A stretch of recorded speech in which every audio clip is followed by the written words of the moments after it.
Je réalise cette série de photos pour un quotidien. Nous sommes en 2007. À ce moment-là, je suis loin d'imaginer que débute un conflit social qui durera 8 ans. 3 présidents de la République se succéderont. L'un d'eux viendra même sur le parking de l'usine. Campagne électorale oblige. Va commencer pour moi une longue incursion dans ce monde ouvrier. Première victime sacrifiée au nom du libéralisme. Je sillonnerai l'Hexagone muni de caméras, d'appareils photo, en passant par les tribunaux, correctionnels, prud'hommes, manifestations, piquets de grève, blocage d'usines. Défilera devant moi le cortège du monde du travail et son lot d'accidents, maladies professionnelles, de plans sociaux, répression syndicale. Non, 4-8, c'est là que tout a commencé. En 2007, la direction a décidé de fusionner les 2 usines, Goodyear et Dunlop, et au passage, modifier l'organisation du temps de travail. Le fait que Dunlop passe en 4-8, on a commencé à nous matraquer complètement chez Goodyear. Et un premier plan social a été donc mis en place par la direction de 460 salariés. À peu près. Ce plan social sera invalidé par le tribunal de Nanterre et la direction déboutée de toutes ses demandes. Les 4-8, Titan,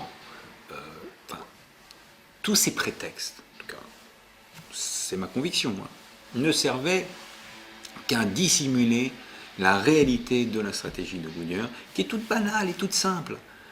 Nous avons décidé qu'il y aurait moins de sites de production en Europe. Pour ce faire, nous devons fermer un certain nombre d'unités et elles sont désignées, j'en suis quasiment certain, au moins depuis 2005.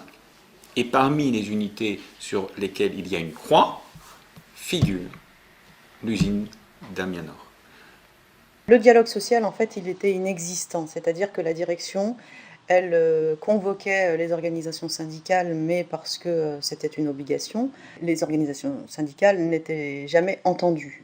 Aujourd'hui, on ne comprend plus rien. Il n'y a qu'une chose à comprendre, c'est qu'on a des incompétents totaux à la tête de la direction depuis des années et qu'on a surtout une direction qui est incapable de gérer son entreprise. Par contre, on a des actionnaires qui veulent presser le citron encore un peu plus pour faire des pneus dans des pays où ça coûte rien. C'est pas compliqué.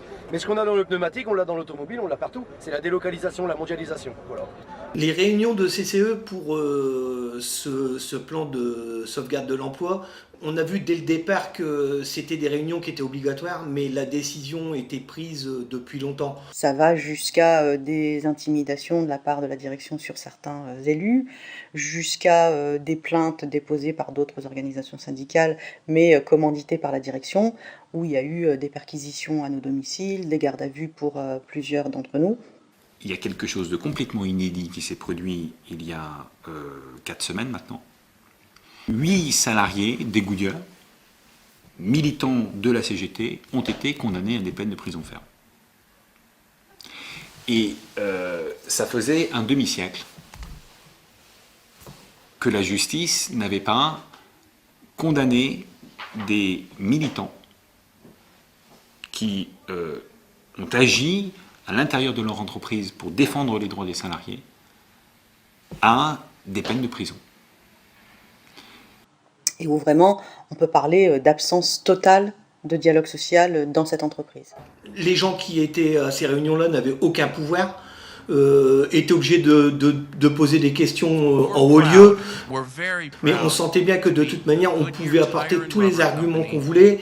La décision de fermer l'établissement d'Amiens Nord était prise depuis plusieurs semaines, voire plusieurs mois, voire plusieurs années. À partir du moment où ils ont commencé leur projet de restructuration, à partir de 2007, ça faisait au moins 20 ans qu'il n'y avait pas eu d'investissement conséquent qui permettait d'entretenir le matériel et les équipements.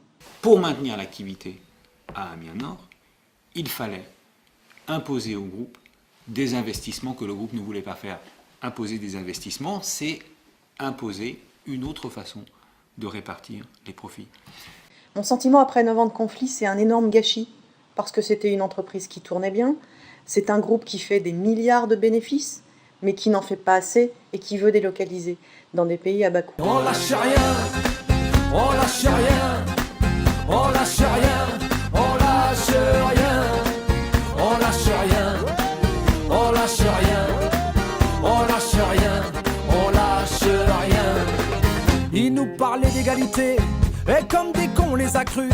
Démocratie, fais-moi marrer. Si c'était le cas, on l'aurait su.